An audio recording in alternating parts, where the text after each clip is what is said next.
ओम श्री परमात्मने नमः। द्रव्ययज्ञा तपः यज्ञा योगयज्ञा तथा अपरे स्वाध्याय ज्ञान यज्ञा च यतय संशितव्रताः। द्रव्य यज्ञ यानी अपनी संपत्ति का यज्ञ, तपः यज्ञ यानी तपों का यज्ञ, योग यज्ञ अष्टांग योग में यज्ञ, तथा यानी इस प्रकार, अपरे अन्य, स्वाध्याय वेदाध्ययन रूपी यज्ञ, ज्ञान यज्ञ दिव्य ज्ञान की प्रगति हेतु यज्ञ, च भी यतयः प्रबुद्ध पुरुष, संशितः व्रता दृढ़ व्रतधारी।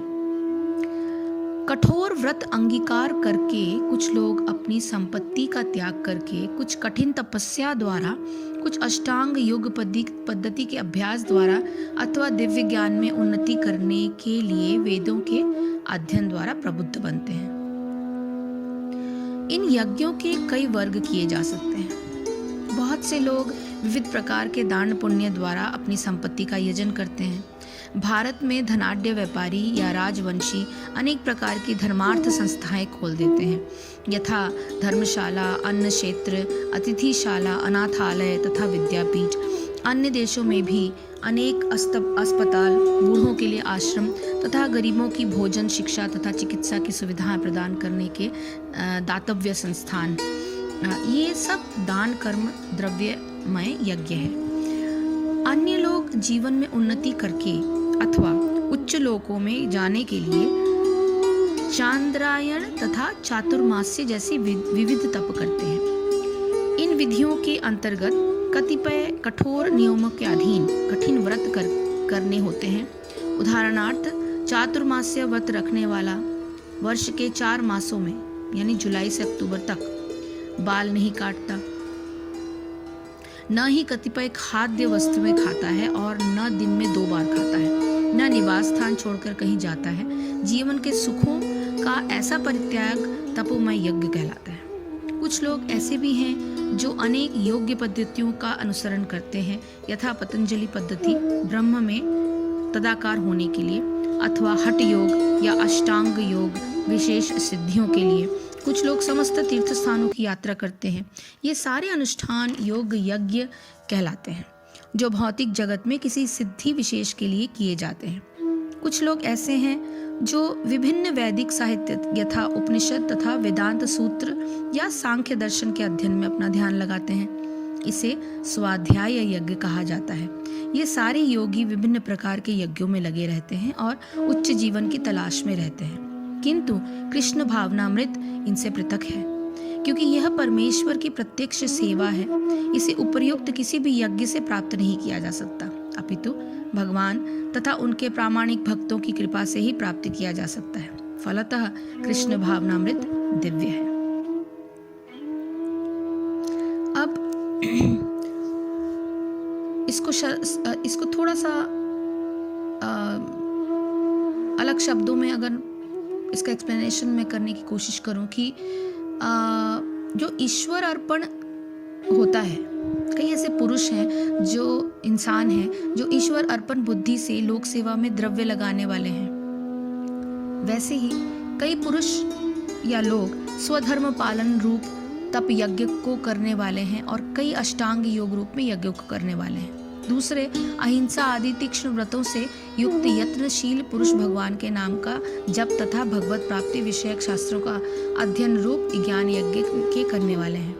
अब द्रव्य यज्ञ, तप यज्ञ, अष्टांग योग यज्ञ, स्वाध्याय ज्ञान यज्ञ, ये चारों को थोड़ा सा सरल शब्दों में अगर हम समझे, द्रव्य यज्ञ यानी नियम और न्याय के अंतर्गत प्राप्त धन से अपना नाम होने की इच्छा को त्याग कर केवल लोक कल्याण के लिए उस धन को लगाना द्रव्य यज्ञ कहलाता है। जैसे कुएं, मंदिर, औषधालय, विद्यालय इत्यादि बनवाना और विद्यार्थी, गौ व विद्वान जनों इत्यादि की निस्वार्थ भाव से सेवा करना और उसमें द्रव्य का उपयोग करना भी एक प्रकार का यज्ञ है। दूसरा आता है तप यज्ञ। परमात्मा की प्राप्ति के उद्देश्य से व्रत, उपवास इत्यादि करना, धर्म पालन के लिए कष्ट सहना, वस्त्रों और वस्तुओं का कम से कम संग्रह करना या बिल्कुल न करना, अन्न का त्याग कर देना, सर्दी गर्मी की उपेक्षा भाव से सहना, इन सब से शरीर व मन की सहन शक्ति बढ़ती है। इस प्रकार क्रियाओं को भगवान के ध्यान के लिए करना तप यज्ञ कहलाता है। तीसरा है योग यज्ञ। पातंजल योग दर्शन में चित्त की वृत्तियों के निरोध को ही योग बताया गया है। बहुत से साधक परमात्मा की प्राप्ति के लिए इस योग का साधन करते हैं। इस योग के 8 अंग हैं जो इस प्रकार हैं: यम, नियम, आसन, प्राणायाम, प्रत्याहार, धारणा, ध्यान और समाधि। योग के इन 8 अंगों का विवेचन होने के कारण इस योग को अष्टांग योग भी कहा जाता है। इसका विस्तार पूर्वक विवरण पातंजल योग की कई पुस्तकों में देखा जा सकता है। चौथा है स्वाध्याय ज्ञान यज्ञ। भगवान के तत्व का और उनके गुण प्रभाव और लीलाओं का और उनके निर्गुण सगुण साकार निराकार स्वरूप का वर्णन जिन शास्त्रों में है, उनका इसलिए अध्ययन करना जिससे भगवान में प्रीति हो, ये स्वाध्याय ज्ञान यज्ञ कहलाता है। इसमें भगवान की स्तुति, उनके नाम और गुणों की कीर्तन भी सम्मिलित है। प्रयत्न पूर्वक इस तरह के यज्ञों को करने में दृढ़ निश्चय शक्ति की आवश्यकता होती है और परमात्मा की प्राप्ति रूप फल के सामने शरीर इत्यादि का कष्ट बिल्कुल गौण लगता है। अब 2 श्लोकों में प्राणायाम संबंधी ज्ञान यज्ञों का वर्णन करते हुए आगे के श्लोकों को वर्णित किया जाएगा। अपाने जूयति प्राणम, प्राणे अपानम तथा अपरे, प्राण अपान गतिरुद्ध्वा प्राण आयाम परायणः, अपरे नियत आहारा प्राणान प्राणेषु जूयति। अपाने निम्नगामी वायु में, जूयति अर्पित करते हैं, प्राणम प्राणों को, प्राणे प्राण में, अपानम निम्नगामी वायु को तथा ऐसे ही अपरे अन्य प्राण प्राण का अपान निम्नगामी वायु गति गति को रुद्ध्वा रोककर, प्राण आयाम श्वास रोककर समाधि में, परायणः प्रवृत्त अपरे अन्य, नियत संयमित अल्प आहारा खाकर,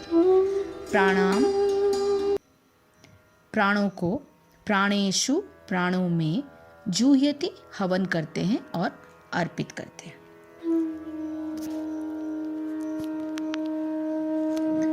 अन्य लोग भी हैं जो समाधि में रहने के लिए श्वास को रोके रखते हैं, यानी प्राणायाम। वे आपान में प्राण को और प्राण में आपान को रोकने का अभ्यास करते हैं और